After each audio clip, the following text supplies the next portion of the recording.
Alright guys, आज हम यहाँ पर देखेंगे बेसिक HTML का जो ये कोड होता है ये होता क्या है। ठीक है, इसके अंदर डीप डाइव इन करेंगे। तो कल हमने देखा था जैसे ही हम एक्सक्लेमेशन मार्क लिखते हैं और फिर एंटर दबाते हैं तो ये एमेट की मदद से आपका ये पूरा कोड आ जाता है।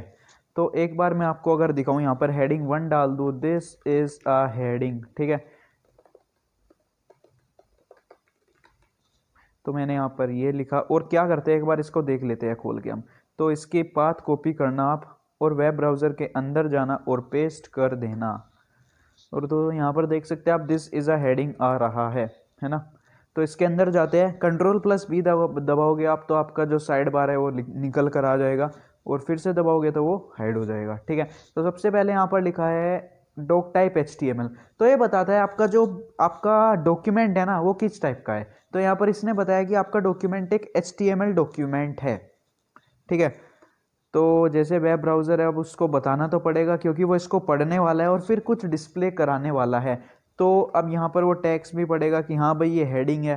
तो कुछ अलग अलग स्टाइल होता है अलग अलग डॉक्यूमेंट में लिखने का, तो इसको बताना तो पड़ेगा कि हम एक HTML का डॉक्यूमेंट लिख रहे हैं। जैसे कि आप अलग अलग बिहेव करते हो अलग अलग इंसान के साथ उसके बिहेवियर के अकॉर्डिंग। ठीक है, या किसी भी कैरेक्टरिस्टिक के बेसिस पर, जैसे कि अपनी मम्मी के साथ अलग बिहेव करते होगे और किसी और के साथ अलग बिहेव करते होगे, है ना। तो इसी टाइप से ये भी अलग अलग तरीके से पड़ेगा अलग अलग डॉक्यूमेंट को। अब यहाँ पर देखिए आपका एक HTML टैग है। अब टैग और एलिमेंट्स में आपको बता दिया था, टैग क्या करते हैं, ये मार्क करते हैं। जैसे कि वेब ब्राउज़र को कैसे पता लगेगा कि ये एक हेडिंग है, तो उसको बताने के लिए टैग्स हमारा मदद करते हैं। टैग्स हमारी मदद करते हैं कि भाई ये हेडिंग है, ये एक पैराग्राफ है, I am a paragraph, spelling गलत होगी शायद, है ना, रिटन बाय जोकर। ठीक है, मैंने यहाँ पर कुछ ऐसा लिख दिया। तो बताना तो पड़ेगा वेब ब्राउज़र को, तो टैग्स आपकी मदद करते हैं। और टैग्स जो इसके अंदर कंटेंट है, फिर क्लोजिंग टैग ये बना देता है आपका पूरा एलिमेंट। तो एक पैराग्राफ का एलिमेंट है। ठीक है, और टैग्स और एलिमेंट हम एक दूसरे के इंटरचेंजेबली भी यूज़ करते हैं, ज़्यादा फर्क नहीं पड़ता। ठीक है, अब जो HTML एलिमेंट है ये आपका रूट एलिमेंट है, मतलब टॉप लेवल एलिमेंट है। इसके ऊपर कोई पेरेंट एलिमेंट नहीं हो सकता। जैसे कि आप यहाँ पर क्या करें, एक पैराग्राफ एलिमेंट बनाने लग जाए।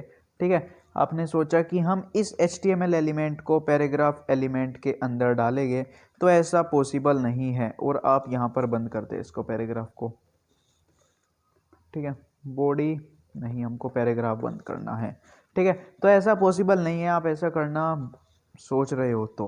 ठीक है, इसका कोई भी पेरेंट नहीं हो सकता HTML का। और यहाँ पर देखिए लिखा है lang is equal to en। अब लैंग क्या है, यहाँ पर एक एट्रीब्यूट है। अब एट्रीब्यूट क्या करता है, आपके टेक्स्ट के अंदर कुछ एडिशनल फंक्शनैलिटी डाल देता है। जैसे कि यहाँ पर देखिए, रिफ्रेश करता हूँ तो ये normally return it is a paragraph written by a joker. ठीक है, तो ये नॉर्मली लिखा हुआ रहा है। मैं क्या चाहता हूँ, उसका कलर बदल दूँ, तो कुछ उसके अंदर एडिशनल फंक्शनैलिटी डाल रहा हूँ ना। तो सपोज करिए मैं यहाँ पर डालता हूँ स्टाइल कलर रेड, तो देखिए यहाँ पर ये रेड हो चुका है। तो ये किसकी मदद से हुआ, आपके एट्रीब्यूट्स की मदद से। तो एट्रीब्यूट यूज़ करने के लिए आपको एट्रीब्यूट का नाम लिखना होगा, इज इक्वल टू, और डबल कोट्स के अंदर उसकी वैल्यू। अब जरूरी नहीं है आप डबल कोट्स ही यूज़ करो, आप सिंगल कोट्स भी यूज़ कर सकते हो, चिंता मत करो। ठीक है, आप अपने अकॉर्डिंग करो जो आपको अच्छा लगता है। ठीक है, जैसे आपकी आंखों को अच्छा लगता है ऐसे करो आप। ठीक है, अब यहाँ पर तो ये बता रहा है आपका कि जो लैंग्वेज है हमारी इंग्लिश है इस वेब पेज की। ठीक है, जैसे कि आप यहाँ पर गूगल पर सर्च करते हो, मैं यहाँ पर सर्च करूँ HTML, तो फिर यहाँ पर वो आपके वेब ब्राउज़र के अकॉर्डिंग या फिर आपके ऑपरेटिंग सिस्टम की जो लैंग्वेज है उसके अकॉर्डिंग इसने यहाँ पर वेब पेजेस दिए हैं, है ना। जैसे कि यहाँ पर भी तो हमारी लैंग्वेज इंग्लिश ही है, तो इसने वेब पेजेस भी इंग्लिश के ही दिए हैं। तो हमको जो ब्राउज़र है उसको बताना पड़ेगा कि यार जो हमारा ये वेब पेज है इंग्लिश का है। अगर आप इसको नहीं लिखते तो हो सकता है कुछ ऐसा हो जाए, वो वेब ब्राउज़र ना समझ पाए कि कौन सी लैंग्वेज है, या कुछ ऐसा हो जाए। और जापानीज़ जो समझते हैं, स्पेनिश जो समझते हैं, उनके सामने आप इंग्लिश का आ रहा है और आप इंग्लिश समझते हो, आपके सामने स्पेनिश के वेब पेजेस आ रहे हैं। तो देखिए, इमेजिन करिए क्या होगा आपके साथ। ठीक है, फिर आता है आपका हेड टैग। अब हेड टैग के अंदर आपका सारा मेटा डेटा आता है। देखिए, अब मेटा डेटा क्या होता है, जो डेटा को डिस्क्राइब करने वाला डेटा। ठीक है, डेटा को डिस्क्राइब करने वाला डेटा, जैसे कि ये पूरा एक डेटा है ना। जैसे कि हम इसको ही देख ले, ये आपका एक पूरा एक डॉक्यूमेंट डेटा है। लेकिन अगर मैं कहूँ इसको भी डिस्क्राइब करो, तो इसका क्या आप डिस्क्राइब कर सकते हैं कि भाई इसका ऑथर कौन है, इसका आप डिस्क्रिप्शन दे सकते हो कुछ, तो वो मेटा डेटा होता है, तो वो हेड के अंदर जाता है। जैसे कि मैं यहाँ पर लिखूँ मेटा, ठीक है, और फिर मैं नेम लिख दूँ। नेम आपका एक एट्रीब्यूट होता है जो पूछता है कि क्या आपका मतलब क्या लिखना चाहते हो, आप क्या मेटा डेटा देना चाहते हो। तो मैं ऑथर बताना चाहता हूँ कि इसका कौन है, और फिर आपका एक एट्रीब्यूट होता है कंटेंट, और मैं यहाँ पर लिख देता हूँ जोकर, ठीक है। तो आप ऐसे बता सकते हो, आप meta name is equal to description और कंटेंट में डिस्क्रिप्शन डाल दो। अब यहाँ पर इन्होंने meta care set is equal to UTF-8, तो यहाँ पर जब इसके ऊपर कर्सर ले जाते हो तो देखिए यहाँ पर इसका डिस्क्रिप्शन सा भी दे देते हैं ये, ठीक है। तो UTF-8 यहाँ पर क्या बता रहा है कि जो कैरेक्टर एनकोडिंग यूज़ की गई है वो आपकी UTF-8 है। जैसे कि आपका अल्फ़ाबेट का सेट होता है ना, ABCDFGHIJKLMNOPQRSTUVWXYZ, ठीक है। तो इसी टाइप से आपका कैरेक्टर सेट होता है, उसके अंदर काफ़ी अलग अलग लैंग्वेजेस के कैरेक्टर्स आ जाते हैं। तो UTF के अंदर काफ़ी मतलब ज़्यादातर हर लैंग्वेज के कैरेक्टर्स है, तो ब्राउज़र पर डिस्प्ले कराते टाइम दिक्कत नहीं होगी, ठीक है। अब जापानीज़ का, हिंदी का, स्पेनिश का, किसी भी लैंग्वेज का कैरेक्टर लिख लेना, सेंटेंस लिख लेना, वो अच्छे से डिस्प्ले हो जाएगा, ठीक है। इसलिए इसको यूज़ किया गया है। और स्क्रीन रीडर्स की भी काफ़ी मदद होती है यहाँ पर। जैसे कि आपने लैंग्वेज लिखा इंग्लिश, तो स्क्रीन रीडर्स क्या होते हैं, जैसे कि कोई देख नहीं सकता है ना, तो स्क्रीन रीडर्स का यूज़ कर सकता है वो वेब ब्राउज़र को एक्सेस करने के लिए, वेब सर्फिंग करने के लिए, ठीक है। तो वो क्या करेगा, स्क्रीन रीडर पढ़ के बताता रहेगा उसको। अब स्क्रीन रीडर भी यहाँ पर इनकी मदद लेता है कि क्या लैंग्वेज है, क्योंकि इसको प्रोनाउंसिएशन भी करना है।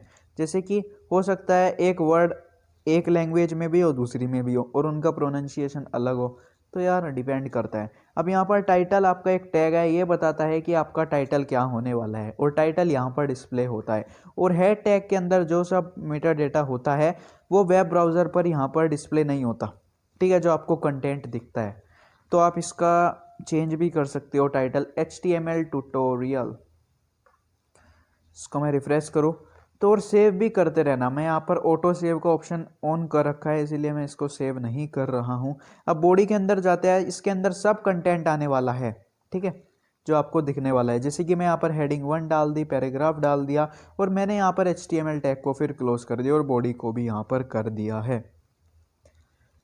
तो जैसे हम कुछ एक दो वेबसाइट का सोर्स देखेंगे, जैसे कि हमने कौन सी वेबसाइट बनाई थी, ये वेबसाइट बनाई थी, ठीक है, आप इसको वेबसाइट कह सकते हो, ठीक है।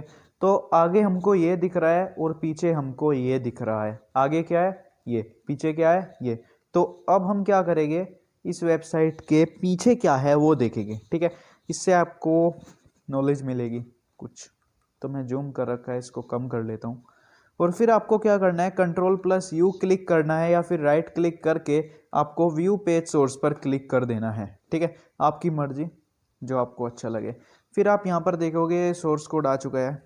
सबसे ऊपर क्या लिखा है, आप ध्यान से देखिए, डॉक टाइप HTML यहाँ पर लिखा हुआ है, जो मैं आपको बताया था। फिर यहाँ पर इन्होंने HTML टैग का यूज़ किया और लैंग्वेज बता दी कि ये लैंग्वेज है। फिर इन्होंने हेड टैग का यूज़ किया है डेटा को डिस्क्राइब करने के लिए, ठीक है। एक डेटा होता है जो डेटा को डिस्क्राइब करता है, आप इस टाइप से कह सकते हो, ठीक है। HTML ट्यूटोरियल इसका टाइटल है। और फिर यहाँ पर इन्होंने क्या किया है, व्यू पोर्ट को छोड़िए, आप यहाँ पर इन्होंने कीवर्ड्स का यूज़ किया है कि इन कीवर्ड्स का यूज़ करना है गूगल सर्च इंजन मेरी वेबसाइट को रैंक कराने के लिए। लेकिन अब गूगल जो है कीवर्ड्स का यूज़ नहीं करती, मतलब ये टैग अब यूज़लेस है आपके लिए, इसको हटा दो तो भी रैंकिंग पर कुछ फ़र्क नहीं पड़ेगा वेबसाइट के, क्योंकि गूगल सर्च इंजन अब इसको यूज़ नहीं करता है। यहाँ पर इन्होंने डिस्क्रिप्शन दिया है अपनी वेबसाइट का, क्या डिस्क्रिप्शन है।